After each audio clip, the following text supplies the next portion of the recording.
Hola, muy buenos días a todos los que nos siguen a través de la radio en el 95.3 de FM. Estamos en su programa Pregúntele a su médico, que también se transmite por redes sociales a través de Mina Médica. El día de hoy vamos a hablar de algo bastante interesante, dando continuidad a, al, al, a los programas previos. Me río porque antes de entrar al aire les decimos a todo el mundo que baje volumen, pero como se acaban de dar cuenta, el doctor Alejandro no le bajó volumen a su celular. Vamos a hablar de un tema muy interesante, dando continuidad a los temas previos. En temas previos hablábamos sobre la importancia de la mentalidad y hablábamos mucho del enfoque mental en la pérdida de peso. Y en algunas de esas charlas platicamos sobre la importancia que tiene la parte mental en el deporte. Y hoy vamos a hablar justo de eso. ¿Qué tan importante es para que una persona que realice un deporte sea exitosa, sea buena, sea mala? ¿Tiene que ver lo físico todo el tiempo? ¿La gente que logra triunfos realmente es por la capacidad física o la capacidad mental? Tiene mucho que ver. Vemos gente que tiene las mismas características atléticas, pero unos sobresalen sobre otros. Y tenemos muchos ejemplos en el deporte actual. Leía yo buscando algo referente al tema, me salió a relucir Djokovic, el tenista, es uno de los ejemplos clásicos sobre cómo la mente puede jugar a tu favor. Djokovic es un tenista muy destacado, pero en su generación hay muchos tenistas con iguales de cualidades y calidades físicas, pero resulta que Djokovic es el tipo que tiene los récords actuales sobre estando en la lona, saca el partido. Es decir, es el tipo que más ha dado vueltas a los partidos importantes, ¿no? Es decir, que el juego mental no se ha dejado ir, le salen mal las cosas, va al descanso, se recupera y da la vuelta, ¿no? Entonces, justo de eso vamos a hablar el día de hoy. ¿Qué tan importante es la mente en la preparación física, en el entrenamiento? Somos una zona beisbolera, tenemos muchos niños entrenando, que también estamos entrenando a estos niños, que también le estamos haciendo el complementar la parte física con la mental. Y para eso está con nosotros el licenciado David Ricardo Ramos Huertas. Él es licenciado en Educación Física, tiene una maestría en Fisioterapia Deportiva y está diplomado en Psicología Deportiva. Bienvenido. Muchas gracias, mucho gusto. El tema de hoy se trata la mente como base del rendimiento deportivo. Y también, pues obviamente, para hablar de esta parte psicológica y mental está nuestro buen amigo Marcos Antonio León Hernández. Bienvenido. Hola, ¿qué tal? Buenas noches, saludos. Rosario Huerta Mijangos en la banca, calentando para entrar dentro de breve, también en la parte mental. Está con nosotros Alejandro Martínez Vivas, ginecólogo famoso de la región y especialista en desarrollo humano. Hola, ¿qué tal? Buenas noches. Y también en banca calentando, el titular de este programa, el doctor Sergio Arnulfo Ávila Toledo. Pues vamos a entrar de lleno. Desde su experiencia, usted que ha visto o se ha preparado en la parte tanto física como mental, ¿qué papel juega la mente en el rendimiento deportivo?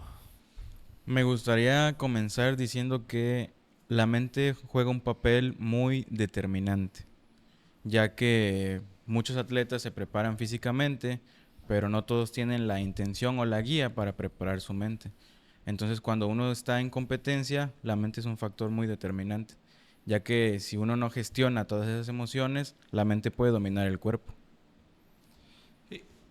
Digo, nuestro país es un país, yo creo que futbolero, ¿no? O sea, el mexicano es un equipo, el país, perdón, es futbolero y cada quien tiene sus equipos.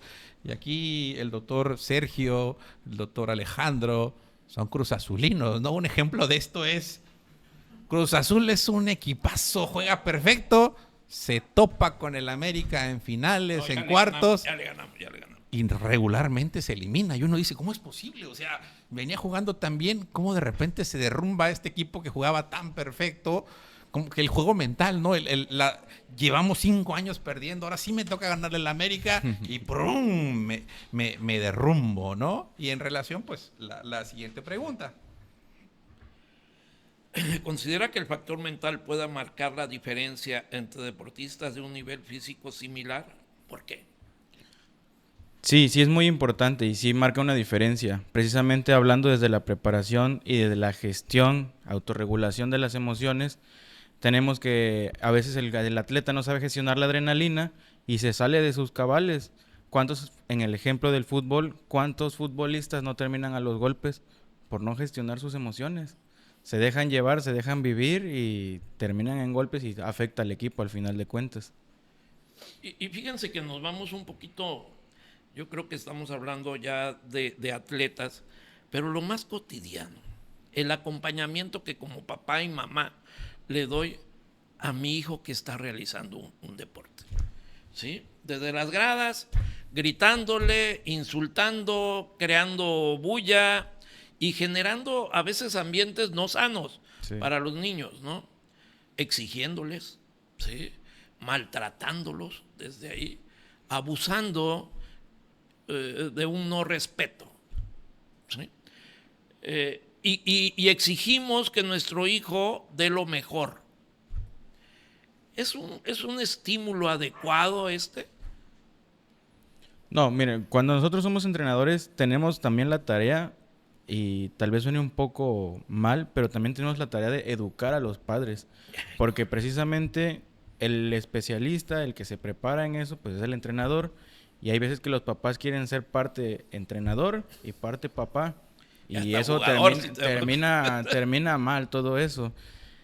Uno como entrenador está preparado, sabe en qué edades vienen las competencias, el periodo formativo, y el papá, ¿qué pasa? Lo lleva a la escuelita y ya quiere ver medallas, quiere ver resultados al instante, cuando pues es prácticamente imposible que al instante tenga unos resultados, y es cuando empiezan las partes tóxicas de las porras, de los papás, de voy a sacar a mi hijo de aquí, me lo voy a llevar a otro lado porque aquel equipo sí gana. Si llevo ya a mi hijo, allá va a ganar. Y no es así, todo tiene un proceso. ¿Cuál sería el acompañamiento correcto en este ejemplo de niños en formación? Yo como papá, ¿cuál es mi rol en esta parte de si yo quiero estar presente? ¿Cuál es mi rol y cómo debo jugarlo? Pues en la etapa formativa, precisamente acompañar y aplaudir. No va a salir a la primera. Pero si el niño se da cuenta que a él no le salió a la primera y el papá ya se lo está echando en cara, ya lo está recriminando, ese niño no va a querer seguir practicando ese deporte si está viendo que sus ídolos, su papá, su mamá, que son sus más grandes ejemplos, hacen gestos, se enojan, ya no lo quieren andar acompañando, ya no lo quieren llevar. Ese niño ya no. Sí, yo creo que aquí el tema del estábamos compartiendo desde que iniciaste poniendo el ejemplo de los equipos de fútbol. Normalmente cuando se empiezan a crear situaciones de repetición, muchas veces se generan las situaciones por las expectativas. Entonces las expectativas siempre van a tener una carga emocional ya en una situación a enfrentar. Y pasa lo mismo con los padres. Los padres siempre traen una expectativa hacia los hijos para que sean los mejores jugadores, para que rindan lo mejor. Y desde ahí pues les empiezan a generar una carga que los niños no necesitan. Normalmente en ese tipo de situaciones es sano que el deportista, cuando ya trae estas situaciones de conflicto, de miedo que vuelva a suceder algo, normalmente lo que se tiene que hacer es ir nada más. Había un ejemplo de un patinador que precisamente traía algún problema, traía los mejores récords mundiales, pero cuando le toca estar en la competición, le avisan en ese momento que su hermana muere, y desde ahí cuando él inicia se cae, se resbala, como él mismo lo comparte, como si él nunca hubiera aprendido a patinar, ¿no? O sea, las situaciones donde pierde la atención hace que precisamente entren en este descontrol, y desde ahí vuelve otra vez a participar y le vuelve a pasar lo mismo, se vuelve a caer. Entonces, cuando ya empieza él a tratar esta situación de una manera psicológica, el psicólogo lo va condicionando, ¿no? Le va diciendo que pegue poste en todos lados, que la parte de la carrera de los 1000 metros es es la mejor y es la que siempre está deseando hacer en una situación positiva, ¿no? En una programación, una reprogramación en ese sentido. Y llega un momento en que él se la cree tanto que ya lo quiere hacer. Y ese día que lo hace, también está la posibilidad de resbalarse, pero se para y simplemente él mismo lo dice, lo empecé otra vez a disfrutar, no importando en ese momento si iba a ganar o no.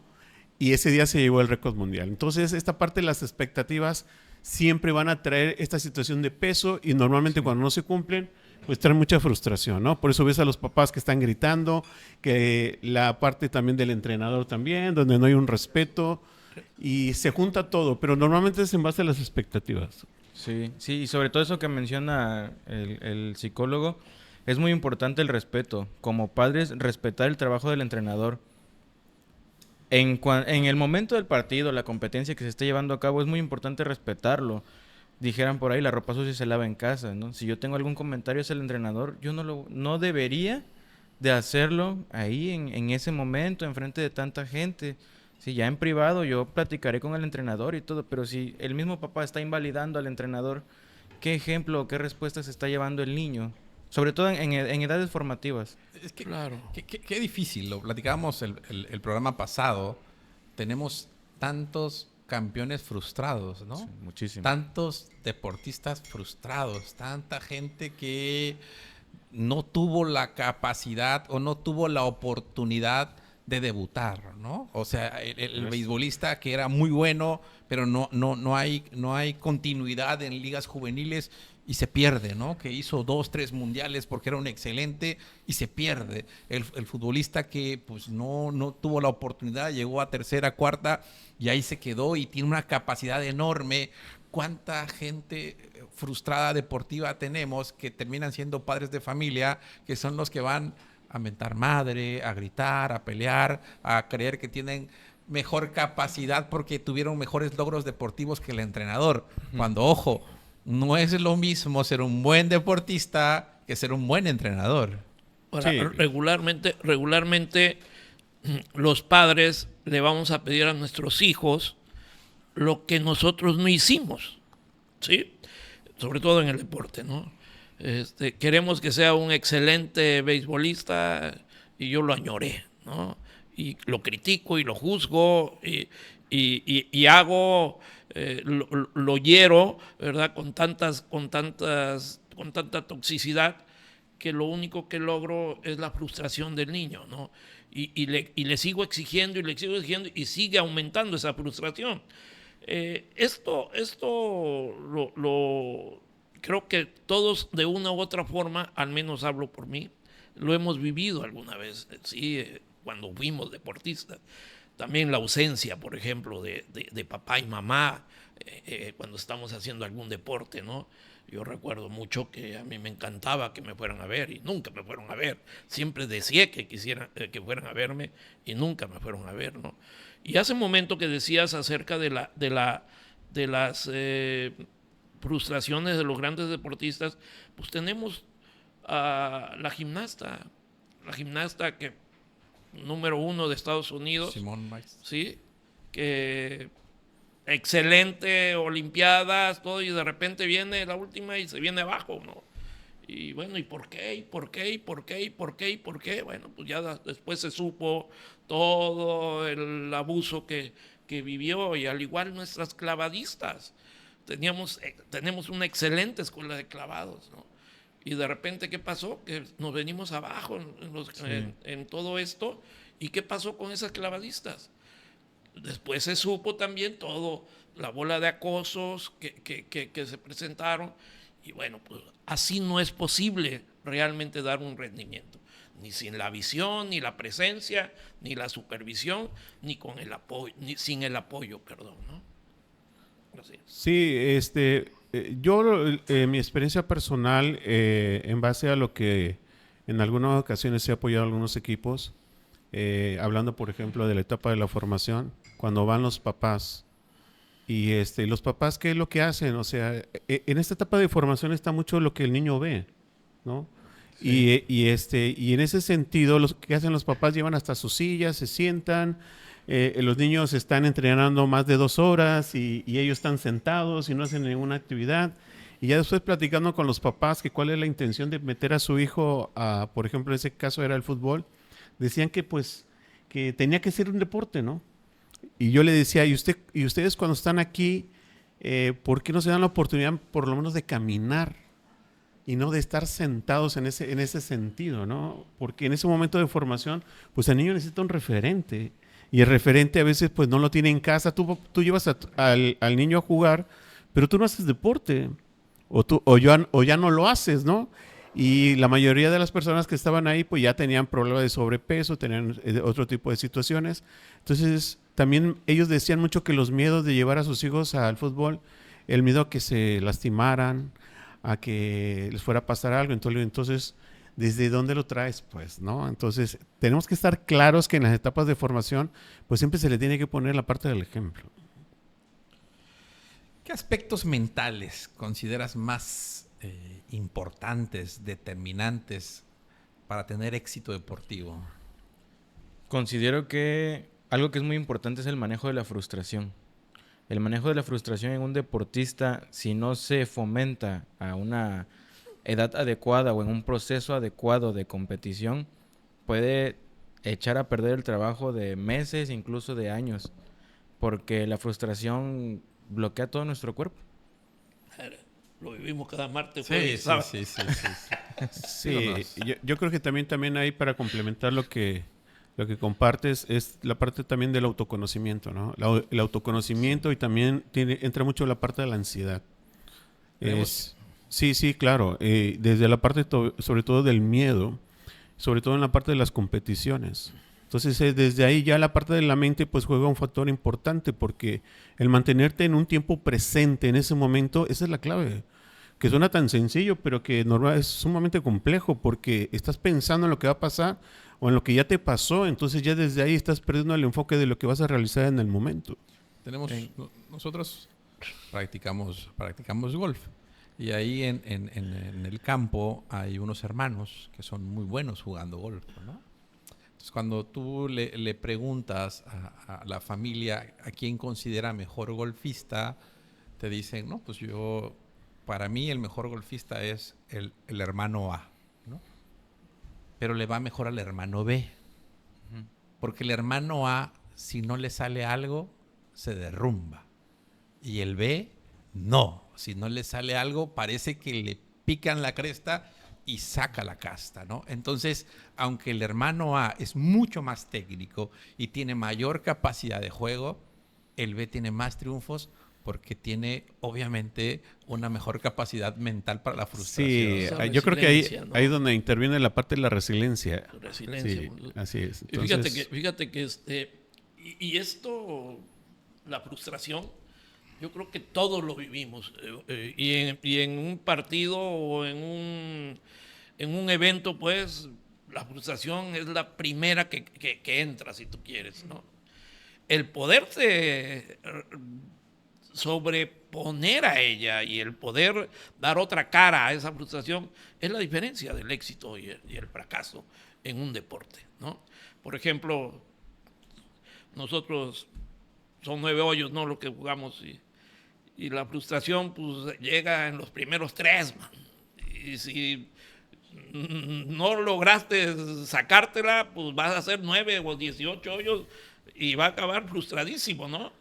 Y esto lo comparo a una competencia ya de elite. Pues obviamente son gente que tienen una preparación para esto, ¿no? Tienen una terapia mental, tienen una enseñanza, una educación. ¿Cómo se realiza esto? Bueno, antes de pasar a ese lado, nosotros ahorita yo dirijo un equipo de voleibol y un ejemplo muy práctico que tengo en este momento son adolescentes de 15, 17 años, ahí en esas edades rondan y tenemos en puerta una eliminatoria y sabemos que en esa eliminatoria viene un equipo con un buen nombre, ¿no? Y los chicos, los adolescentes estos empiezan y es que viene fulanito y viene sutanito en ese equipo, sí, ¿y qué? también son de la misma edad, están hechos de lo mismo de lo que ustedes están hechos, ¿no? Manejar esas emociones, esa ansiedad, ese hasta incluso miedo que pueden llegar a tener, Claro. porque también es parte de, son adolescentes y se vale. Uno no los va a invalidar, pero sí los puede uno guiar. Está como los niños que jugaban básquetbol descalzos. Los niños. ¿Y hasta dónde llegaron? Es que esa es la diferencia. La diferencia es que se veía que los niños pues lo disfrutaban. No estaban tan atentos a la parte de la imagen, no estaban Así atentos es. ni tanto de que Les si fuera... encantaba. Simplemente lo iban y lo disfrutaban. O sea, el tema es ese, precisamente. Por eso dice, simplemente ve y haz lo que sabes hacer. Así es. Normalmente son las palabras que se ocupan, ¿no? Ahorita que ponías el ejemplo de lo que le dices a tus jugadores, está la anécdota de cuando entrevistan a César Menotti, ¿no? Cuando Ajá. me parece que van a Alemania Ujú. en un torneo juvenil, cuando él era apenas seleccionador juvenil, y llegan chavitos por primera vez y pues se topan con alemanes pues, altísimos, y ellos pues, no estaban tan desarrollados como los europeos, y pues empiezan, ¿no? Oiga, profe, no, están bien fuertes, y vio que todo el equipo se estaba achicando antes pues, del partido, ¿no? Y dice que les da un discurso, pues, o sea, fuerte tú, que comes una vez al día, ¿no? Fuerte tú que en tu barrio, si no trabajas, pues te mueres de hambre. Sí. Fuerte tú que vas a la escuela y aparte le trabajas. Eso es fortaleza. Llévate un cuate de estos allá y se va a morir de hambre porque no saben hacer nada. Sí, están fuertes, pero fuerza tienes tú mental y coraje y bla, bla, bla. Claro, y claro. Ganaron, ¿no? Es que ¿no? Ajá. Vio el lado positivo, ¿no? Es que precisamente el tema es ese de que la mente puede estar impulsándote, pero también te puede estar ahí parando. Y hay muchos ejemplos precisamente para eso. Hay un ejemplo, por ejemplo, de un ciclista que lo ponen a estar dándole vueltas a un circuito. Lo ponen 10 minutos y acaba sumamente agotado. Pero ya después de ahí ocupan un cronómetro que es más despacio. Cuenta más despacio. Él no lo sabe. Y él va dándolo pensando que a los 10 minutos va a tronar y cuando se da cuenta hizo 12. Entonces, es jugar con la parte de la mente en ese sentido. Completamente. Sí, completamente. Yo hago mucho énfasis porque son las edades en las que estoy trabajando ahorita, las edades de los adolescentes. Y sabemos que es una edad complicada. Sí, porque no es difícil, solamente es complicado. Sobre todo cuando me llegan chicos que justo comen una vez al día, llegan caminando a la cancha, o llegan chicos que en casa tal vez no tienen atención. Y es también cuando el entrenador tiene que estar preparado, tiene que demostrar que está preparado, porque a veces dejan de ver a un entrenador y comienzan a ver a un papá. ¿Sí? Entonces uno en ese aspecto psicológico tiene que saber bien en dónde está parado y estar preparado, porque muchos entrenadores no le toman la importancia a la preparación psicológica y de verdad que es bien importante. Yo recuerdo mucho que cuando me tocaba ir a los torneos, yo practiqué karate y ibas a los torneos, pues te formas, ¿no? Ya sabes la línea, ¿no? Ya sabes que uno va con el 2 con el 3 regularmente, aunque a veces te la cambiaban, el 1 va con el 18, el 2 con el 17, entonces te formabas y de repente veías que el de atrás, pues, enorme, barbón, ¿no? En ese tiempo, pues los tatuajes no eran tan frecuentes, tatuados. No, me va a pegar, ¿no? Y entonces te vas corriendo y te vas haciendo hacia otro lado, cuando al final, pues si quieres ganar, tendrás que competir con todos. Totalmente. Pero obviamente la parte mental te juega chueco, sí, ¿no? Sí, no, hombre, se ve que es maldito, dices, ¿no? Me va a dar una friega, mejor me voy para atrás y así vas. Sí, pues en lo contrario, ¿no? Decían que cuando Maradona llegó a Italia, al Nápoles, lo criticaban por su estatura y porque decían que estaba gordo. Y esa era la parte de la crítica hacia él y lo único que hizo fue demostrar. Es Hugo Sánchez, ¿no? Sí, totalmente. Hugo Sánchez con tanto grito y no lo querían y terminó siendo alguien muy respetado. Entonces, regresando a la parte, ¿cómo se trabaja? ¿Cómo lo trabajas con los muchachos el día a día, esta parte mental para sacar pues lo mejor de ellos?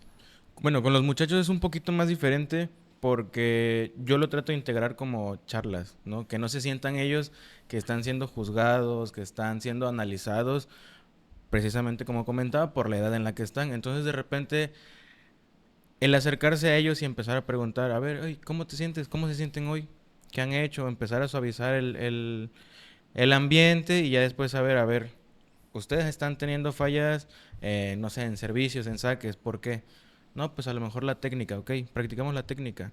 Y de repente no falta de verdad el alumno que dice, no puedo. ¿Por qué no puede? Si vienen a entrenar todos los días, ¿por qué no pueden? Porque está aquí ya, la cuestión ya está en la mente, ¿no? Y empezar a platicar y empezar también a no regañar el error, sino a fomentar la repetición. Y inténtalo de nuevo, inténtalo de nuevo, Justo ayer había una muchacha que quería sacar con salto. Y, profe, no puedo. Inténtalo. No pasaba el saque. Profe, es que no puedo, de verdad no puedo. Y yo, sí puedes, inténtalo. Profe, no puedo. Le digo, si vuelves a decir no puedo, le da un castigo físico, ¿no? Ya, bueno. Y empezó y ya cada vez iba más cerca el saque, cada vez más cerca. Y lo pasa y dice, profe, sí pude. Sí se puede. Solamente es el reflejo del entrenador en sus alumnos también. ¿Cómo digo, lo ideal, ¿no? Digo, lo ideal sería tener un sistema deportivo municipal, estatal, nacional, con todo lo necesario, algo integral, ¿no? Que nuestros chicos tuvieran una buena dieta, ¿sí? Un buen entrenador, un buen preparador físico, un buen psicólogo, todo, ¿no? O sea, todo. Donde vives. Eso sería lo ideal, digo. Sí. Estamos muy cerca de Dinamarca ya. Eso sería lo ideal, ¿no? Ese sería el mundo ideal y así hacen las grandes potencias, ¿no? Claro. Eso lo vemos en China, lo vemos en algunos países de Europa. Entonces, ¿cómo trabajar el aspecto mental? Digo, él se preparó, obviamente, tiene especialidades sobre el tema, pero la mayoría de entrenadores no lo tiene, ¿no? Y tampoco existe el recurso para que yo le diga al chico que ya detecté que tiene un problema emocional y eso es lo que lo tiene bloqueado, pues tampoco tengo la posibilidad de mandarlo al psicólogo, ni tengo la posibilidad de ir al papá porque el niño llega caminando, como bien dice, y no conozco al papá. O sea, no conozco a la mamá, nunca me han firmado una responsiva. El chico llega porque quiere entrenar. ¿Cómo podría hacerse un abordaje sin ser experto en el tema? ¿Existe la posibilidad? ¿Hay alguna manera? Si algún entrenador nos está escuchando y nos está viendo y no tiene la remota idea de cómo hacerlo porque es tradicional y él cree que agarrándolos a fregadazos van a aprender, a gritos, a golpes, porque los hay y abundan, de verdad, abundan. Siguen siendo la gran mayoría. Y hay padres que eso quieren. Ven que el entrenador es débil y se van porque quieren disciplina, ¿no? ¿Existe alguna manera o definitivamente necesitan forzosamente ser acompañados? Sí, yo creo que aquí lo importante es la parte de la honestidad. Cuando la parte de la honestidad nos da la posibilidad de ver realmente nuestros límites, yo creo que ahí es donde empezamos a aprender. Cuando yo me doy cuenta de que si hay una situación que tengo que enfrentar y que no está a mi alcance, que ya lo intenté y que no está a mi alcance, pues lo importante es acercarse realmente a una persona precisamente para que exista un acompañamiento, porque todo se puede aprender, todo se puede desarrollar, pero sí tenemos que tener alguien que nos acompañe y que nos vaya guiando en ese sentido. Sí debe de haber un ABC para ese tipo de personas que están en la parte del deporte, ¿no? Por ejemplo, desde la fundación, es lo que yo compartía con la licenciada Lucía la vez pasada, nosotros tenemos que abrir la parte de nuestro departamento de psicología a todo, no nada más al deporte, también a la parte de la industria, a la parte del trabajo, del comercio, a la parte, por ejemplo, ahorita también del municipio, en un momento dado desde la fundación, en la parte de los trabajadores, de todo, ¿sí? Pero normalmente a la parte de la psicología como que la ponen a un ladito, como que no es algo que sea indispensable en el momento, hasta ya que ya tienen la parte de la bronca encima, ¿no? cuando ya hay un conflicto, cuando ya, como lo compartía David, que ya un papá se peleó con el entrenador o ya los chavitos empezaron a pelear o ya empieza a haber un conflicto entre ellos, es cuando empiezan a ver realmente la necesidad de que estén acompañados por un profesional en la parte de la psicología, ¿no? Pero fíjate que aquí el problema es desde quién se hace entrenador. Por ejemplo, creo que todos lo hemos vivido, ¿no? El maestro de la escuela, el que le gustaba más deporte, es el que dice, bueno, voy a entrenar a los de voleibol, voy a entrenar a los de fútbol, ¿sí? Pero es maestro, no tiene una educación realmente para un entrenamiento, para ser un entrenador en esta área, ¿no? Igual en la liga pequeña, por ejemplo, que me tocó vivir a mí, pues son padres de familia que jugaron y que decidieron, bueno, voy a acompañar, voy a enseñarles lo que yo sé, pero ni tienen una secuencia adecuada, no tienen pues elaborado un sistema para un entrenamiento real. Entonces son entrenadores empíricos y desde ahí viene todo esto, ¿no? Porque un entrenador de carrera, como tú, por ejemplo, que tú sí estás preparado para ello, pues obviamente va siempre a buscar el apoyo psicológico, el apoyo mental, sabe lo importante que es esto, ¿no? Pero pues a los que se hicieron en el barrio, a los que nos hicimos tirando piedras, ¿verdad? Pues obviamente así aprendieron ellos y así van a enseñar, ¿sí? No van a darle la importancia y no le damos la importancia realmente a ese hecho. Y yo creo que desde ahí tenemos que partir, desde quién está acompañando a mi hijo, quién está enseñando a mi hijo, ¿sí? O es un padre de familia, bueno, vamos a darle las herramientas para que tenga realmente la preparación adecuada y tenga su visión abierta para poder buscar la ayuda adecuada para cada niño, porque cada niño es una problemática de familia cañona, ¿eh? Cada niño trae sus heridas, cada niño trae su problemática seria, ¿no? Y no necesariamente en la adolescencia, sino en la primera infancia, desde la primera infancia lo estás viendo, ¿no? Ahí, en la escuelita y eso, estás viendo a los niños ya con todas estas heridas reflejadas ahí en el campo, ¿no? Entonces, bueno, yo creo que si me están escuchando los entrenadores, Comude sí tiene programas para los entrenadores en todas las áreas, ¿no?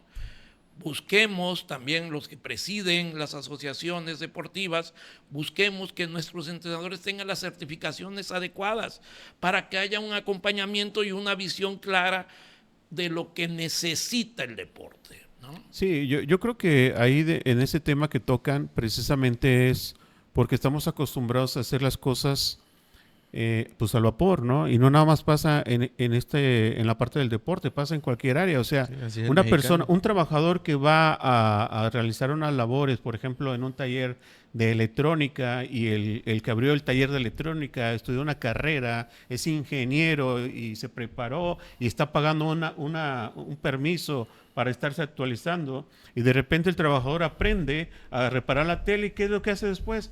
Ya este mismo trabajador va y abre y quiere abrir su propio negocio y eso no es así, o sea, tiene que haber un orden.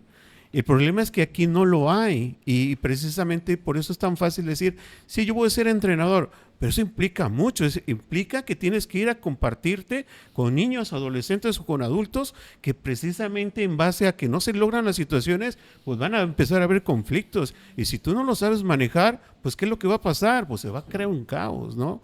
Y por eso es que a veces los mismos padres agarran el control del equipo, que ya se convierte más en una lucha de poder en que en los padres que van y están gritando y están presionando al entrenador y muchos entrenadores lo que hacen mejor es ceder y le dan la razón a los papás y ahí se empoderan más todavía los papás, ¿no? Sí, claro. Obviamente cuando tenemos un equipo ganador, pues todo el mundo está feliz, ¿no? El mejor entrenador del mundo. Pero ¿qué pasa cuando la racha es negativa, ¿no? Perdemos, nos va mal, salimos mal y como decía, ya viene el equipo perengano, ¿no? Tenemos una eliminatoria en puerta, pero vienen los de Chihuahua, o sea, miden 2 metros, profe, nada más le hacen así, claro. Nos van a pegar un cocotazo con la pelota, ¿no? O sea, ¿cómo manejar La presión.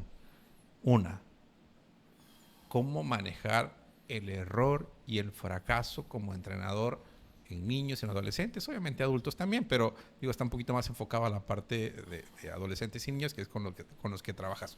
¿Cómo manejar esa parte? Pues primero que nada, perder el miedo al llamado fracaso, ¿no? Es perder el miedo a fallar. Y después el diálogo, hablando se entiende la gente. Y celebrar los pequeños logros también es muy importante. Y no es mediocridad y no es aceptar menos, pero también es importante celebrar los pequeños logros. También es poner en la mesa qué tanto tiempo tiene mi equipo, ¿no? Obviamente siempre el primero que se crucifica es el entrenador, ¿no? Pero en la semana entreno 5 días y el papá me llevó 3 o 2 días a la semana el niño. Pero ¿quién falla? ¿Quién tiene la culpa? El entrenador, ¿no? Es el primero que crucifica a uno. Dentro de este acompañamiento como entrenador, no es lo mismo acompañar al niño que tiene todas las facultades para ese deporte que al niño que no las tiene. Y que también tienes que tenerlo ahí, ¿sí? O sea, ese es un conflicto también que como entrenadores, ¿verdad? Y como padres de familia, a veces no entendemos, ¿verdad? Y decimos, yo quiero que mi hijo juegue todo el tiempo. Yo quiero que mi hijo también esté igual que Pedrito, porque a él no lo saca. ¿Sí me explico? Sí, sí, claro. Nosotros como entrenadores es donde ya entra el colmillo de entrenador y la gestión del equipo. Uno precisamente sabe que tiene niños con muchísimo talento y eso los quieres tener compitiendo en todos los torneos posibles, pero tampoco le puedes dar la espalda al que no, ¿no? Al contrario, al que no, pues que el que sí tiene el talento sea un ejemplo y órale, empujar a todos para que en determinado tiempo pues exista un nivel redondo en el club. Y como entrenador, ¿qué puedo hacer? Bueno, tal vez tengo un torneo regional no tan fuerte o en una categoría más principiante y bueno, empiezo a meter a toda mi gente, empiezan a perder el miedo a la cancha, empiezan a perder el miedo a cualquier cosa, a experimentar todas las situaciones y a ver, viene una competencia más fuerte, hago mi selección. Como club nos pasó que tuvimos que gestionar esa parte, teníamos afortunadamente una buena cantidad de niños y a ver, ¿qué vamos a hacer? ¿No? Tenemos ciertas 3 competencias en puerta. Ok, vamos a seleccionar a qué competencia es la que más nivel tiene o la que más nos interesa. No, pues tal, sale, esa llevamos una selección, ¿no? Y a las otras 2, bueno, toda la demás gente que está constantemente entrenando, que precisamente los padres hacen el comentario, oigan, vamos a jugar, órale, están los torneos regionales, ¿no? Pero ya es experiencia y maña de uno como entrenador que... Dice Miguel Ramos, el profe Lobo es el mejor. Maggie Saimén, saludos a Rosario y al licenciado Marcos. Zoe Gem, sí es muy importante la parte psicológica en todas las áreas, pero ahorita es enfocada al deporte. Alejandro Huerta, queremos escuchar tips o consejos para fortalecer la parte psicológica de los deportistas en una competencia. ¿Qué respuesta darías a este comentario? ¿Qué tips? Como tips, el diálogo y la importancia de la prueba y error. Es muy importante. Llevar a los adolescentes, bueno, ya hablo mucho de los adolescentes, pero es en lo que estoy ahorita trabajando, claro. ¿No? Llevar a los adolescentes a que experimenten y que pierdan ese miedo a fracasar, ¿no? Sí. En algún momento el trabajo duro vence al talento cuando el talento no se esfuerza lo suficiente. Claro, y yo creo que hablando del adolescente, ahí lo principal es ganarte la confianza del adolescente. Sí, por supuesto. Porque ese es el tema. Cuando los adolescentes son muy honestos. El problema es de que esa honestidad a veces los adultos no la sabemos manejar. Y entonces cuando un adolescente se siente intimidado, se siente exhibido, se cierra. Sí. Y ya no se abre. Entonces aquí el tema, uno de los tips que tenemos que compartir es ganarte la confianza precisamente del adolescente, escuchándolo, poniendo atención, y también lo que funciona mucho es poner actividades recreativas que no sean del deporte, ¿sí? Actividades, por ejemplo, de convivencia, de juego, de relajación, para que precisamente toda esa tensión baje. Eso es muy común hacer. O sea, yo recuerdo mucho que se ocupaba mucho el balonmano, ¿no? Ponían una red y nada más con las manos tenías que ocupar. Jugábamos fútbol en ese tiempo, ¿no? No podías ocupar los pies. Sí, algo que es muy importante y que tiene que quedar muy claro es que la gran mayoría de la población piensa que el trabajo emocional de los deportistas es algo extremadamente secreto, complicado, algo que como muy difícil de elaborar o muy metódico, ¿no? La realidad es que para tener personas exitosas tienen que tener confianza en ellas, ¿sí? Obviamente esto se va a complementar con la parte deportiva, obviamente, ¿no? Digo, yo por mucha buena mentalidad que tenga y sea muy buen deportista, pero a esta edad, pues difícilmente siquiera voy a ganar un torneo nacional de golf. Es imposible. Bueno, puede ser, ¿no? Pero es la realidad, pues, ¿no? Porque tendría yo que haber comenzado escuela desde muy temprano. Entonces, obviamente se complementa. Pero la parte que nos tiene que dar clara que la estabilidad emocional de nuestros muchachos va a depender completamente de la confianza que le tengan a su entrenador y la confianza que el entrenador deposite sobre ellos, ¿no? Cuando te voltean a ver y te seleccionan, ¿no? O sea, tú vas a tirar este tiro final cuando quizás no lo esperabas, pero lo deseabas y te lo dicen, obviamente cambia totalmente tu perspectiva cuando confían en ti, ¿no? Cuando te celebran los pequeños logros, cuando te abrazan, cuando te estrechan, cuando van, hiciste mal las cosas y no te gritan, no te regañan, no te señalan, no te juzgan, sino te abrazan y te dicen no pasa nada, la próxima vez lo vamos a hacer mejor, vamos a seguir entrenando y no te preocupes, la próxima final lo vas a volver a tirar y vas a ver que lo vas a meter, a partir de ahorita vamos a trabajar tal cosa, o sea, eso cambia el chip del deportista, ¿no? Sí, como entrenador también hay que ser muy honestos. A ver, perder una competencia no nos hace ni el peor entrenador del mundo y ganar una competencia tampoco nos vuelve el mejor entrenador del mundo.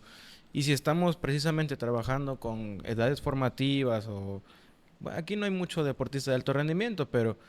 A ver, ya fallaron, ¿qué pasa? La realidad es que no pasa nada. Al contrario, el chico aprende. Ya fallaste, a ti como entrenador te sirve. A ver, fallamos, analizamos por qué fallamos, en qué fallamos, en dónde fallamos y lo vamos a hacer de nuevo.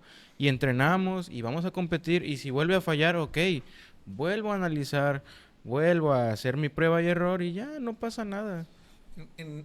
Nosotros tenemos cursos de la Academia Americana del Corazón para hacer algunas certificaciones sobre cómo reanimar recién nacidos, cómo atender a pacientes en estado crítico, cómo sacar a gente de paros cardíacos y se maneja mucho de un tiempo a la fecha el videograbar lo que estás haciendo. Sí. Y al final se hace un análisis, porque tú piensas que lo estás haciendo bien, tú estás convencido de que lo estás haciendo bien, que estás haciendo sistemático y cuando te ves dices, ah caray, fallé, ¿no? Estas estrategias supongo funcionan de igual manera en el deporte. Claro, completamente. Por eso hay muchos estadistas del deporte. En partidos igual se puede grabar en tiempo real, obviamente con el recurso y las herramientas necesarias, ¿no? Pero igual a la vieja escuela anotando. O sea, fallé tantos saques, fallé tantas recepciones y en la semana lo trabajo. Porque pues eso también es... Una cosa es ser consciente de cuál es mi error y no hacer nada y otra cosa es ser consciente de que es mi error y trabajar para corregir ese error. ¿Qué estrategias, buenas noches y buenos días para los que nos escuchan a través de la radio? ¿Qué estrategia utiliza el licenciado para mantener la motivación de sus deportistas a largo plazo? Precisamente, como lo mencionaba hace un momento, el celebrar los pequeños logros, ¿no? El equipo en el que yo estoy actualmente trabajando es un equipo en el que llevamos la creación más o menos 7-8 meses. Y en esos 7-8 meses somos conscientes de que no podemos competirle a gigantes en el mundo del deporte, pero sí también hemos tenido demasiados buenos aciertos, buenos logros, y eso precisamente es lo que ha ayudado mucho a los chicos, de que competimos y de una u otra manera regresamos con algo a casa y celebrar esos pequeños logros es muy importante, no frustrarlos, ¿no? Porque al atleta al que se le exige ganar, ganar, ganar, ganar, ¿qué va a pasar? Puede ser que si gana, gana, gana y ya, no quiero saber absolutamente nada más de este deporte porque ya me frustré, porque ya gané, porque ya hice lo que me pidieron. ¿Se llegan a aburrir? Sí, y lo dejan de disfrutar y ese no es el objetivo del deporte, ¿no? Sí, sí, el deporte es para disfrutarlo, competir y disfrutar al máximo lo que quieres, pero si ya se ve de otro punto de vista, porque a veces se monetiza y Sí. pierde la esencia. Yo admiro a deportistas, porque hablamos de deportistas y hablamos del campo de la psicología, pero admiro a aquellos deportistas que a pesar de su físico han sido grandes en la historia del deporte. Un ejemplo de los más remotos en el béisbol, hay dos que admiro por su obesidad, a Baby Ruth y a Fernando el Toro Valenzuela, y él habla de la psicología. Le preguntaban que cuál era su éxito, si se iba a enfrentar a fulano en tal. Dice que él no los conocía, simplemente para él era un jugador más. O sea, él no estaba bloqueado de la mente. Me voy a enfrentar a quien tú quieras, al Pingüino Safe o al que tú quieras, que era su compañero. Él no sabía que era el mejor toletero, ¿sí? O Baby Ruth, todo lo que vivió en su infancia y cómo salió adelante. El ejemplo de un atleta a nivel mundial lo tenemos en el vecino puerto de Coatzacoalcos, una niña con capacidades diferentes que es campeona mundial. En atletismo, no, perdón, en gimnasia. Sí. Y mi respeto para ella, ¿sí? También el deporte, aparte de disciplina, es la confianza en uno mismo y ese respaldo lo tienen desde los padres y el segundo paso son ustedes los instructores. Y mi respeto para ustedes, porque hay que tener paciencia, porque hay cada niño que debe que Pero, tener paciencia. sí, complementando lo que dice doctor, realmente la fuerza de la mente es extraordinaria y la prueba está en que tenemos más ganadores en las Olimpiadas con los Paralímpicos que en las Olimpiadas normales, ¿no? ¿Por qué? Sí, Porque ellos tienen mucho entrenamiento mental en aceptar la situación en la que viven, en aceptar la parte del cuerpo que no tienen o la parte de la mente, porque bueno, no todos solamente son partes de su cuerpo, pero ellos han recibido mucha terapia y ellos al recibir tanta terapia fortalecen tanto su mente que al final tenemos más ganadores en esta rama que en las ramas de los chicos y chicas y adultos que van a las competencias y a las olimpiadas que no son paraolímpicas, ¿no? Entonces, ahí podemos ver la importancia del fortalecimiento de la mente. Sí, y sobre todo también en este tipo de competencias, pues no es mucho exigirles. Ellos van más relajados a disfrutar lo que hacen. ¿Por qué? Porque no tienen toda la mirada que tienen los deportes de alto rendimiento de una manera, pues, completo. Por eso es que también ellos tienen esos resultados. No cargan esa presión que tienen que traer tantas medallas, que tienen que dar. No, simplemente ellos van y compiten, ¿no? Claro. Bueno, tal vez no la misma presión mediática, pero en el proceso de preparación yo creo que hasta un poquito más. Y también tiene mucho que ver el sentido de merecer, ¿no? Yo a la fecha conservo una playera en la que como adolescentes en la prepa nos pasó algo que nos quedamos sin entrenador y teníamos muchas competencias y muchos sueños a los que queríamos asistir a jugar. No había entrenador, no había recurso, no había apoyo, así que mucho apoyo monetario. Y que nos pusimos de acuerdo y en una competencia lavamos baños. Lavamos los baños para comprar esos uniformes y a la fecha esa playera ahí está. Sí, pero ahí estás hablando de un logro. Sí. Estás hablando de una actividad en la cual ustedes se identificaron y el logro fue que lo pudieron alcanzar. Entonces, ese logro, normalmente cuando una persona logra algo, sí sigue con otro, de una manera automática, porque ya se experimentó, eso ya se queda guardado en el cuerpo, en la mente, la parte cuando alguien logra algo, ¿sí? Y ya sabe por dónde es. Entonces, ese ejemplo que tú pones precisamente abrió la posibilidad para lo que siguió después. Sí. Y lo que significa ya después de eso, ¿no? Porque lo sigues guardando, sigue siendo un referente para ti, ¿no? Claro, sí, un Claro. recordatorio. Y cosa contraria que sucede cuando hablaban de las exigencias que siente el jugador, ¿no? O el que va a competir. En mi experiencia he recibido adolescentes, porque son adolescentes los que han llegado de fútbol, de artes marciales y de voleibol, que ya no quieren, como decía David, se sienten tan exigidos por las personas adultas a su alrededor que ya no disfrutan lo que están haciendo y entonces prefiero no, aunque todos dicen que soy buena o bueno en lo que estoy haciendo, ya no quiero hacerlo porque ya no lo estoy disfrutando. Entonces, hablando como mamá incluso, ¿qué tan incómodo puede resultarle a un padre de familia o a una madre de familia estar ahí sentado mientras están entrenando a su hijo o a su hija y el entrenador le grita, lo ofende, lo humilla, lo castiga porque hizo mal un pase, un saque o lo que haya O sido. no lo mete a jugar. ¿No? 10 vueltas a la cancha ahora, ¿no? O 20 lagartijas, o no estás poniendo atención, 30 cosas extras, ¿no? Entonces, que les hablen, por ejemplo, a los varones, que les digan, ándenle niñas, ¿no? Estas cosas despectivas como tratan muchos entrenadores. Quiero pensar que trataban tal vez en el pasado, ya no lo hagan tanto en el presente, pero como mamá también es incómodo para algunas mamás, porque también hay aquellas mamás que dicen, bueno, y no grita, ¿no? Creo tienes un caso parecido a este. Sí, sí, bueno, para empezar los tiempos cambian, ¿no? Y ciertamente antes veíamos demasiado normalizada esa violencia del parte del entrenador hacia el atleta, pero pues tenían resultados, es lo mismo en la educación, ¿no? Juzgaban mucho que el maestro antes pegaba, antes aventaba borradores, pero había resultados. Obviamente los tiempos cambian, se va actualizando todo, vamos teniendo mayor conocimiento, se van perdiendo ciertos tabús como los problemas mentales, la salud mental que es tan importante.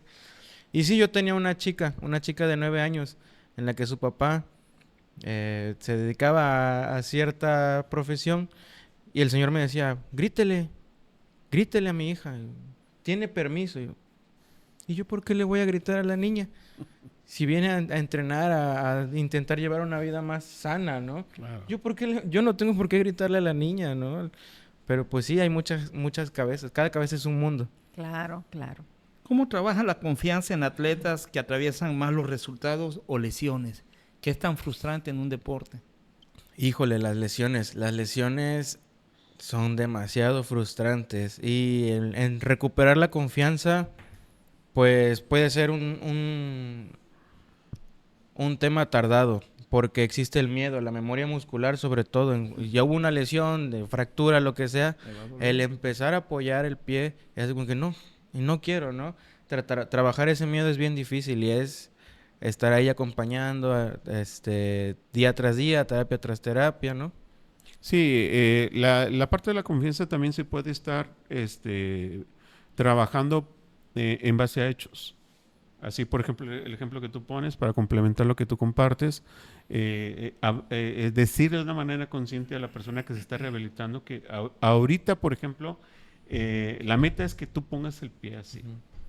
Claro. Y entonces ir midiendo la parte de los resultados en base a eso, a esos logros.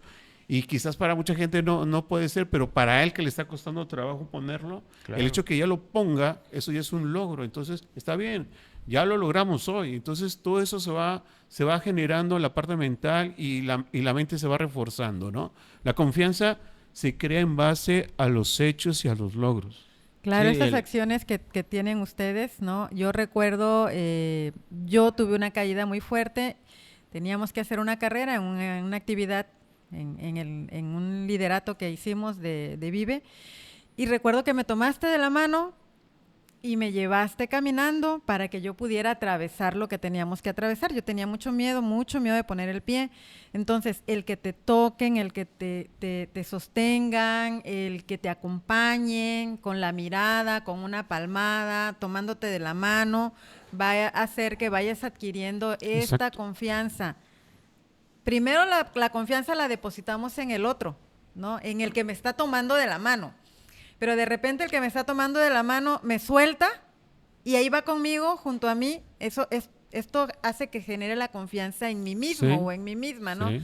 Entonces, perdón, creo que te quité la palabra de la boca. Sí, claro.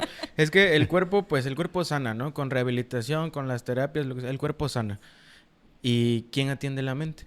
¿No? Ese celebrar los pequeños logros también que nos va a ayudar a recuperar la autoestima, que hasta la autoestima uno pierde cuando se lesiona, la autoestima y esa confianza justo de paso a pasito, ¿no? Y en eso quiero entrar, precisamente. ¿Qué papel juega el entrenador en el fortalecimiento de la autoestima, en este caso del deportista que tiene a su cargo? Bueno, el autoestima en el deportista es crucial. Y el entrenador, y lo comentaba hace rato, se vuelve un espejo, ¿no? El entrenador, al ser un reflejo del equipo, del chico, del atleta, pues también tiene que estar trabajado y preparado en el autoestima, ¿no? Si el mismo entrenador no tiene la confianza suficiente para estar preparando, para explicar un ejercicio, para hacer un ejercicio, ¿con qué confianza van a estar sus chicos? ¿Con qué confianza se van a enfrentar al mundo sus chicos si el mismo entrenador no refuerza esa confianza, ¿no? Y es muy padre ver que esa confianza, como dices, se convierte en espejo. Hace muchos años ver a un maestro de educación física que te mandaba a correr, no corría contigo, ¿no? Que tenía sobrepeso, que tenía obesidad, que te regañaba, que te gritaba. Actualmente ver a un maestro de educación física que te dice, vamos a brincar, y va brincando por delante de todos los niños que van detrás de él, los adolescentes, los adultos. Y háblese de lo que fuera, ¿no? Vas al gimnasio y la persona que te está ayudando a que hagas tus ejercicios también está atlético, también está trabajado, también te mira a los ojos, también te explica por qué no tienes que hacer más fuerza aquí, por qué no debes de hacer más fuerza allá, porque está preparada. Eso va generando primero, decía, la confianza en el otro y luego la confianza en mí mismo, lo cual fortalece la autoestima en gran valía, ¿no? Sí, yo tuve una niña que tenía, bueno, el diagnóstico con el que llegaron es que tenía hemiplegia, ¿no? Y pues una discapacidad motora, y a mí no me gustaba hacerla a un lado a la hora de la actividad física. Me sorprendí muchísimo y es un recuerdo muy bonito que tengo. Yo caminaba con la niña, ¿no? Cuando estábamos haciendo los ejercicios, caminaba con la niña junto con los demás chicos, y ahí íbamos al lado de ellos en medida de lo posible, ¿no? Y en una de esas me doy cuenta que a la niña la tomaron de la mano otros 2 compañeros para ahora ellos ser los que iban guiando, ¿no? Es el ejemplo al que hablo, el reflejo al que ojalá, ¿no? Sí, Todos los que nos dedicamos a esto. Eso es muy importante, ¿no? Ese ejemplo que comparte Rosario es muy didáctico, porque cuando tenemos la posibilidad de acompañar a una persona y podemos identificar el miedo que en algún momento yo sentí en esa persona, y estar en esta memoria emocional recordando de que pues no me quedé ahí, ¿no?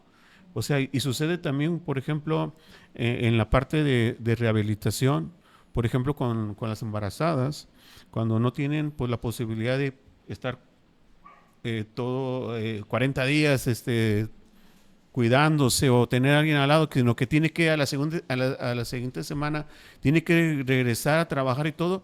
Tiene que romper esa parte de la comodidad, y normalmente, lo hemos platicado en una ocasión, son las que más rápido se recuperan, precisamente. ¿Por qué? Porque se esfuerzan, precisamente dan un extra precisamente para eso, y el cuerpo luego pues lo agradece, ¿no? Sí, y como se ha dicho muchas veces, bueno, yo recuerdo tengo una frase muy marcada de psicología, que la mente sana, ¿no? Y es bien importante el trabajo mental también en la recuperación y en la rehabilitación. Vamos de la mano con lo que mencionas, yo creo. Vamos conectados. ¿Has observado casos en los que el bajo rendimiento se deba más a factores mentales que físicos? ¿Y cómo los abordaste, David? Sí he observado casos, y no es muy satisfactorio lo que voy a decir. Muchas veces se debe a factores extracancha, ¿sí? De cómo vienen de casa, qué situaciones familiares están pasando. Eso, en la mayoría de los casos, es lo que marca más el bajo rendimiento de un atleta, de un chico que está haciendo actividad física, deporte, porque cuando el entrenador o el preparador no está concentrado, no está en sus 5 sentidos, llega el chico, recibimos a todos los chicos y órale, empezamos a trabajar y vamos a calentar y vamos a correr y todo, sin siquiera haberle preguntado cómo estás. Nosotros no sabemos si ya comieron, si han comido algo, si durmieron, ¿no? Qué problemas vienen cargando fuera de la cancha. Esas situaciones extra cancha muchas veces marcan más al atleta. ¿Y qué consejos darías a entrenadores que aún no trabajan el aspecto mental en el deporte? Muchas veces lo marginan. No, aquí no quiero psicólogos. Los psicólogos son para locos. ¿Tú qué consejo le darías a esos con esa mentalidad? Que rompan ese tabú, ¿no? La salud mental es exageradamente, es demasiado importante. Hay que romper esos tabús como sociedad deportiva, como Minatitlán, porque los problemas mentales no distinguen y es demasiado importante. Sí, ahí por ejemplo, también compartiendo lo que dice David, es muy importante, como lo acaba de compartir él, ocupar preguntas para saber el estado real de la persona, cómo está en el momento. con la pregunta que él hizo. Cuando llega el alumno, cuando llega el competidor, crear esa parte de la empatía, precisamente para crear la parte de la confianza y sobre todo la parte de la atención, que normalmente todos crecemos con una falta de atención y normalmente se acentúa en actividades donde tenemos que exigir más de lo normal, ahí se acentúa nuestra falta de atención. Entonces, por eso cuando llegamos y alguien nos pregunta, alguien hace una empatía, se acerca, te abraza, te golpea, te da una palmadita en la espalda, eso es muchísimo para mucha gente. ¿Sí? Y también es importante que pongamos atención. Si tenía yo un equipo, o bueno, un club con 25 niños, 30 niños, y de repente ahora tengo 15, ahora tengo 10, están cambiando, sigo teniendo 20, pero están cambiando todo el tiempo, mi club está cambiando todo el tiempo de participantes. Poner atención, ¿qué está pasando? ¿Por qué los chicos están dejando de llegar? ¿Cómo me estoy comportando yo con ellos? La gran mayoría de las veces las barreras están en nosotros, los adultos que atendemos a los niños, ¿no? Los entrenadores realmente quieren estar en contacto con los niños, realmente quieren ayudar a crecer a esos niños, realmente quieren crecer ellos con estos niños, porque a veces decimos fulano, sutano y perengano, porque a fulano, sutano y perengano le veo más habilidades, los demás se quedan acá, ¿no? Y no trabajamos con estos niños que no les veo las habilidades, y quizá dentro de estos niños que estoy dejando fuera, que estoy dejando en la banca, si lo entreno un poco más, si lo motivo un poco más, si fortalezco un poco más su autoestima, va a dar un gran salto que quizá puede ser mejor que el que está físicamente acondicionado para el juego, ¿no? Entonces, las barreras las tenemos nosotros, como decía David, de una niña que él tuvo. Yo recuerdo una niña que tenía problemas también de apraxia y aparte su bracito no lo podía mover, ¿no? Entonces, yo tenía mucho miedo de decir, ¿cómo lo voy a sacar en la pirámide del 20 de noviembre? O sea, se me vaya a caer, le vaya a pasar algo. El miedo era mío. Cuando yo empecé a armarlas y la niña dice, yo voy hasta arriba, maestra, y se trepa arriba de los niños y los niños la ayudan porque se genera la empatía entre los alumnos. Exacto. Cuando nosotros lo sabemos trabajar, sí, ¿no? De verdad que es impresionante, y como dice David, te quedan estas huellas marcadas, y yo dije, wow, y yo teniendo miedo. Sí, claro. ¿No? El miedo era mío, sí, y muchas veces cuánto miedo y cuánta ansiedad, cuánto prejuicio tiene el entrenador que no permite que su equipo de verdad explote todas tus habilidades, ¿no? Sí, por eso al inicio yo compartía que la parte de la honestidad es muy importante, para que pueda yo identificar si realmente lo que no les estoy dando la oportunidad a los jóvenes de hacerlo es desde mi miedo, o algo está reaccionando en mí que no me estoy compartiendo de esa manera, ¿no? Y sobre todo también la parte de la sensibilidad. Tocas un punto muy importante, en la parte de cómo se va a sentir la persona que nunca entra. Exacto. ¿Sí? Que nunca entra y el que siempre entra, ¿no? Y de repente en los juegos se da para que entre el que no juega, y de repente cambia el juego, luego lo sacan y meten al que sí. O sea, sí, claro. Tener esa sensibilidad precisamente de que esos cambios, pues están lastimando, a la parte sí lo van a lastimar, y sí se tiene que hablar después del partido y se tiene que explicar las situaciones para que sí me interesa lo que sientes tú en un momento dado cuando entras o no. Sí, yo me acuerdo mucho cuando empecé a trabajar con adolescentes antes de prepararme, que tuve que ser muy honesto y sobre todo tuve que ser responsable. Cuando vi que se me acercaban muchachos, se me acercaban adolescentes pidiendo ayuda, pidiendo consejos, yo no tenía ninguna preparación. Yo me acuerdo que acepté que había que pedir ayuda y pedí ayuda. Fue que me dijeron, no, pues sabes que si te gusta, si estás teniendo esa empatía, pues prepárate. Hay que ser responsable uno como adulto también. Licenciado David, ¿qué recomendaciones ofrecería a los deportistas para fortalecer su mente, para un mejor rendimiento deportivo? Pues que no le tengan miedo a la terapia. La terapia no tiene por qué estar peleada con el deporte. No, definitivamente la parte de la terapia ayuda precisamente a poder desarrollar en la parte de las situaciones que no se pueden, para eso es la terapia, para la parte del desarrollo, no es para la crítica y el juicio de que la persona está sufriendo algo, al contrario, Así es para es. buscar una solución y empezar a desarrollar las situaciones que necesita la persona. Claro, en la terapia muchas veces encontramos adolescentes, niños incluso, o adultos, ¿por qué no?, que aprenden a comunicarse de manera efectiva poniendo límites de, a ver, no me hables así, trátame con respeto, hasta aquí es lo que puedo dar, ¿no? Hablar con sus papás de, bueno, no me exijas, no me grites, no me exprimas, porque muchas veces el niño o el adolescente juega para su papá o para su mamá. No juega porque él lo quiere, juega porque lo metieron para satisfacer al adulto que lo está llevando. ¿Por qué no también juega, lo puedo decir así, para pertenecer? Entonces, hay que observar si nuestro adolescente no tiene esta comunicación efectiva en su hogar, está buscando pertenecer dentro del equipo, dentro de donde se está desarrollando, y de repente el entrenador tampoco le hace caso, ¿no? Entonces, la terapia va a ayudar a subsanar estas situaciones que yo siempre digo que mucho de lo que hace daño es la falta de respeto que le tienen a los chicos, los adultos que los rodean. Bueno, ya para finalizar en la recta final, vamos, como siempre lo he dicho, recordando a mi amiga Sonia, con los saludos, las complacencias a todos los que nos siguen. Gracias a Alejandro Huerta, Lucía Contreras, Sergio Mendo Ramírez, saludos al licenciado Marcos, nos dice. Naye Guerrero, buenas noches, saludos a todos. Yeya Lozano la saluda, licenciada. Gracias. Al maestro Baruch en karate, saludos, gracias. Judith Nicolás, buenas noches. Julio Mendoza Leo, creo que es pariente del Gran Pez. Buenas noches, amigo. Aquí viendo desde Monterrey, te mandan saludos. Y Manolo Ábalos, saludos. Ya en la recta final de este programa, la verdad, porque se pone emocionante ya, como en el atletismo, ya cuando están cerrando, ¿no?, para la meta. Y es lo que estoy viendo aquí en las estadísticas. Nos dicen, ¿cómo definirías la relación entre mente y rendimiento deportivo? Bueno, en una frase que es muy comercial, mente sano en cuerpo sano, ¿no? Pero en una palabra que tal vez puede ser de mucho poder, es equilibrio. La mente sana en un cuerpo sano es igual a equilibrio.